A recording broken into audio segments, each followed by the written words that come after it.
going on, guys? ChainFeeds here, and today I have to tell you guys 4 really big secrets that Call of Duty obviously does not want you to know, or if you do know, it's not really a popular enough thing to really have a substantial impact.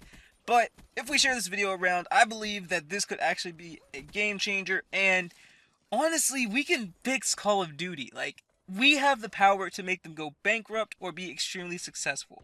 So why don't we show them that we're tired of them taking advantage of us? So there are 4 things that Call of Duty has done, Activision has done, and actually a lot of people haven't noticed this. And people have, some people are happy about this, some people are incredibly sad about this.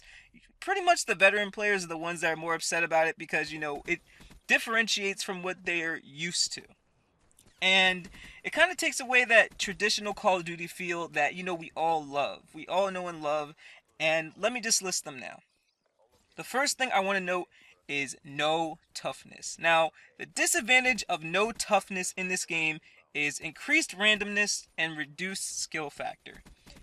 Now, what I mean by this is with no toughness, there is a better chance of you getting view kicked, headshotted, or randomness just, occurring because there is no toughness. With toughness, there was the factor of, if you deserve to win the gunfight or not.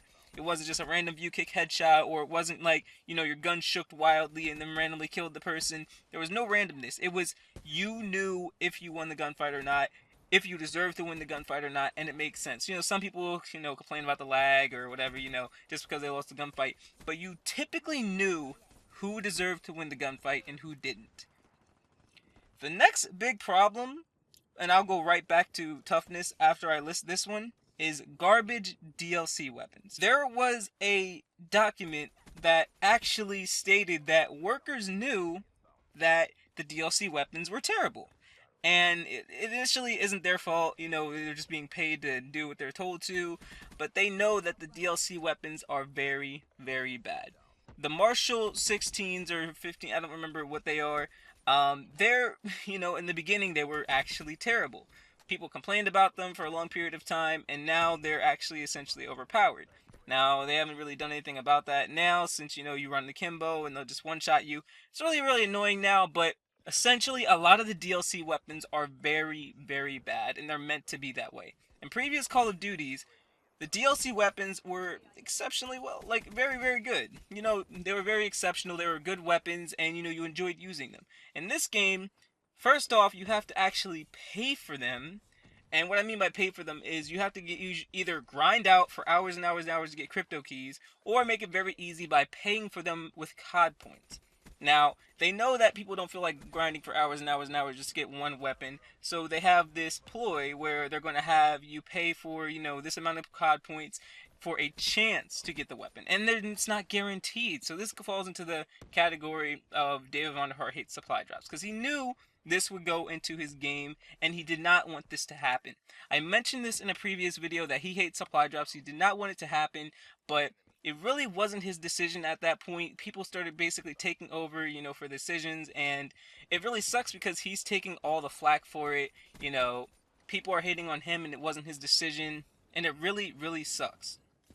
The last thing I do want to mention is why the next Call of Duty might not be boots on the ground. And I don't mean in Infinite Warfare, I mean in Call of Duty after Infinite Warfare.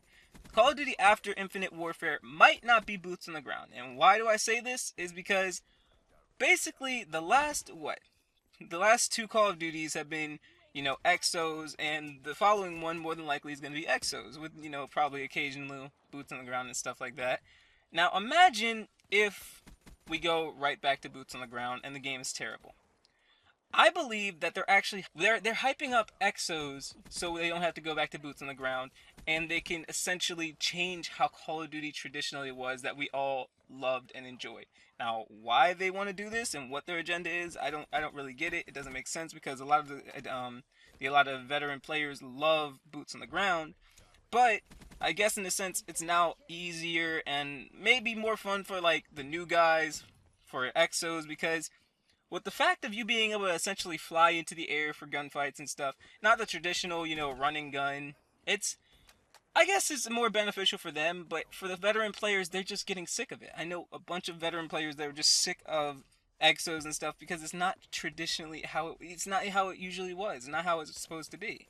It's supposed to be boots on the ground. It's supposed to be modern, and Call of Duty is taking such a futuristic turn that people aren't enjoying it. These are just my thoughts, and let me know in the comment section down below what you guys think about this. You can name some other ideas if you believe that you have some ideas on what is downfall in Call of Duty, or what you don't like about Call of Duty that can make them go bankrupt. If we actually call this out and bring this to their attention, or bring this to like the community's attention, and we actually boycott Call of Duty, we can actually make a change. So leave a comment down below, leave a like to spread this video around.